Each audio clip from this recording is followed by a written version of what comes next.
안녕하세요. 광교고입니다.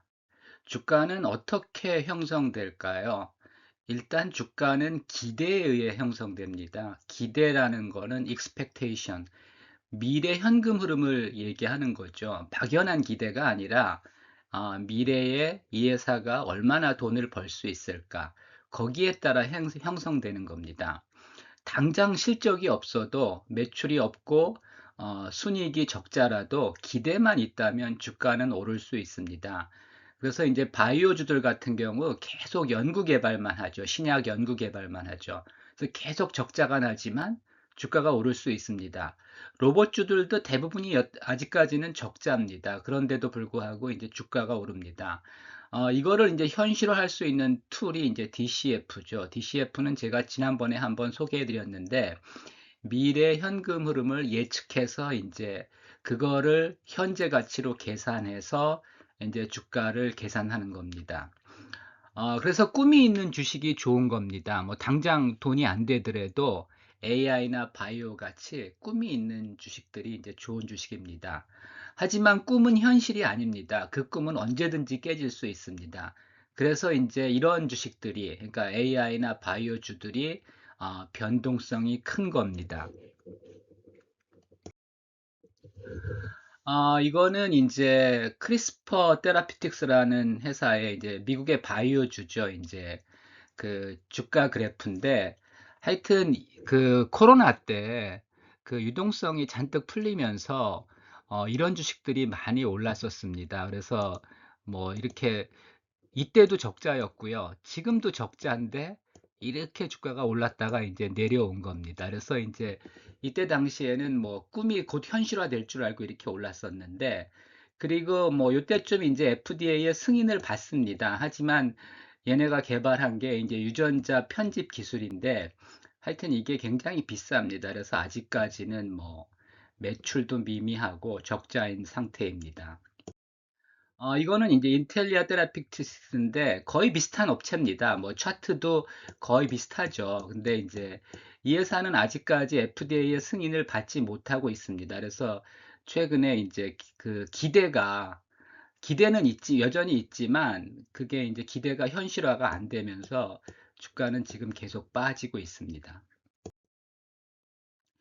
결국은 실적이 나와야 됩니다. 실적이라는 거는 뭐 현재 현금 흐름이죠. 그러니까 언제까지나 그 우리나라에 이제 그런 회사들이 많이 있죠. 신약 개발한다고 계속 이제 증권시장에서 돈을 조달해서 이제 투자를 하는데, 뭐 금방 나올 것 같이 얘기하면서 계속 적자가 납니다.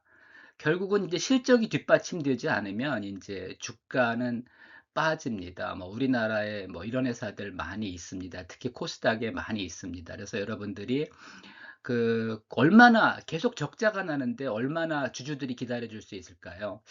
최대한 5년 정도는 기다려 주는 것 같습니다. 근데 10년이 돼도 이제 실적이 뒷받침이 안 되면 결국은 이제 주주들이 이탈하면서 주가가 이제 폭락합니다. 신약 개발에는 적어도 5년, 길면 수십 년이 걸립니다.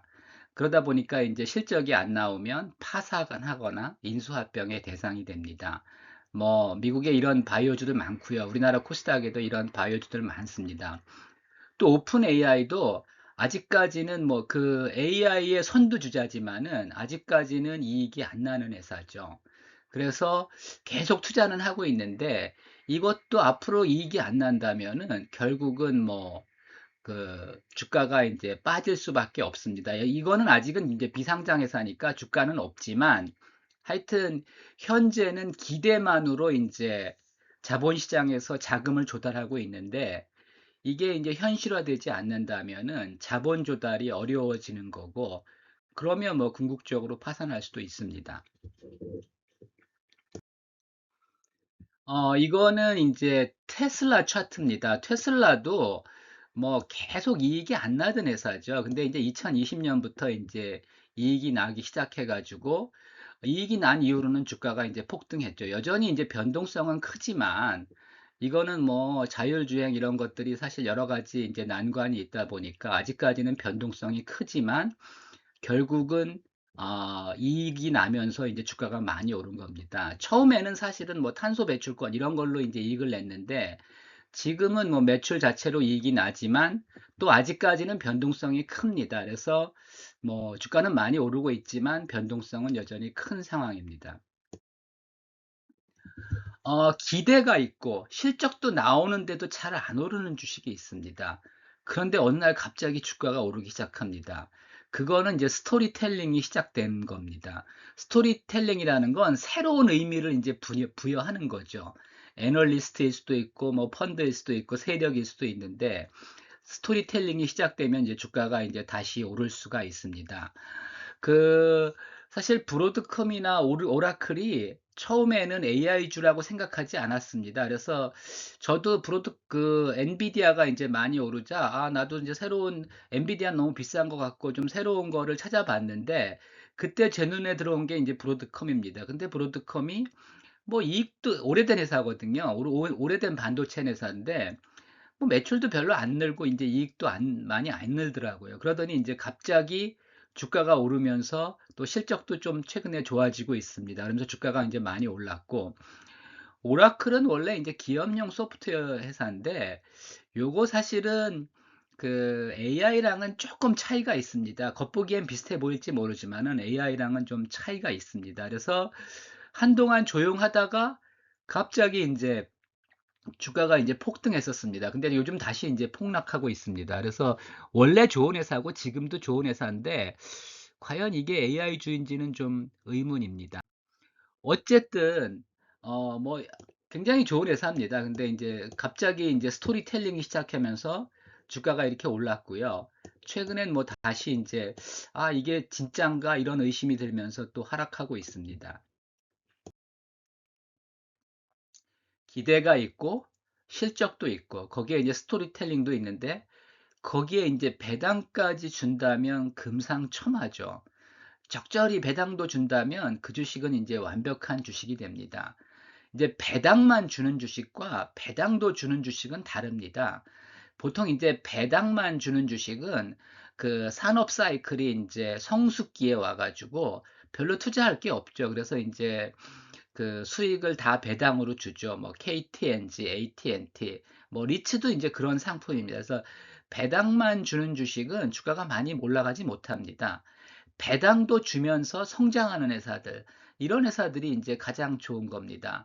뭐 코카콜라가 그랬고요, 엠젠이 그랬고, 쉐브론도 그렇습니다.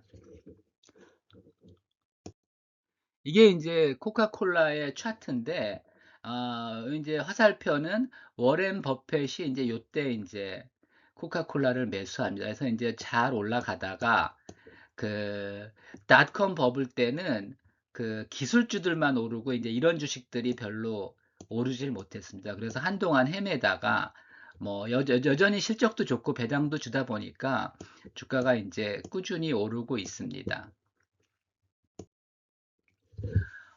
우리나라 주식 중에는 어떨까요? 삼성전자, 아직은 뭐 성장주고요. 배당은 아직 미약합니다. 그래서 이제 24년 기준으로 1,446원 배당했는데, 당시 기준으로는 이제 배당 수익률이 한 2% 정도 됐는데, 요즘 이제 주가가 올라서 한 1.5%밖에 안 됩니다. 그래서 삼성전자 뭐 여전히 성장주고 좋은 주식인데, 아직까지 이제 배당주로 보기에는 좀 미약합니다. SK 하이닉스는 아직까지 뭐 배당 미약하고요. 또 최근까지는 반도체 경기에 따라서 적자 흑자를 되풀이했는데 뭐 최근에는 좀 완전히 변신해서 특히 이제 HBM에서 완전히 경쟁력을 갖게 되면서 예전과는 좀 다른 회사가 됐는데 아직은 마이크론에 가깝습니다. 언젠가는 엔비디아가 될 수도 있겠지만. 현대차는 사실 지속적으로 이제 경쟁력은 향상되어 왔습니다. 그리고 이제 최근에는 배당도 많이 줍니다. 근데 아직까지 주가는 뭐 최근에 조금 올랐지만 아직까지는 싼 편입니다.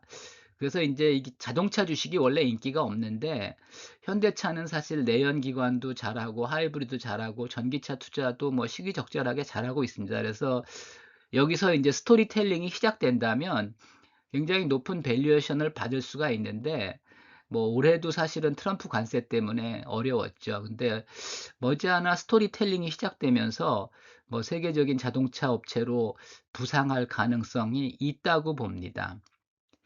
LG 에너지 솔루션은 이제 경쟁력은 충분하지만 아직은 뭐 수익성이 불안합니다. 요즘은 이제 전기차 캐즘으로 인제 좀 어려운 상황이고요. 투자는 많이 했는데 결국은 뭐 전기차가 여러 가지 문제들이 있죠. 그래서 이제 아직까지는 수익성이 불안하고 뭐 흑자는 낼 수 있겠지만은 그렇게 뭐 높은 수익을 내기는 어렵지 않나, 저는 그렇게 생각합니다.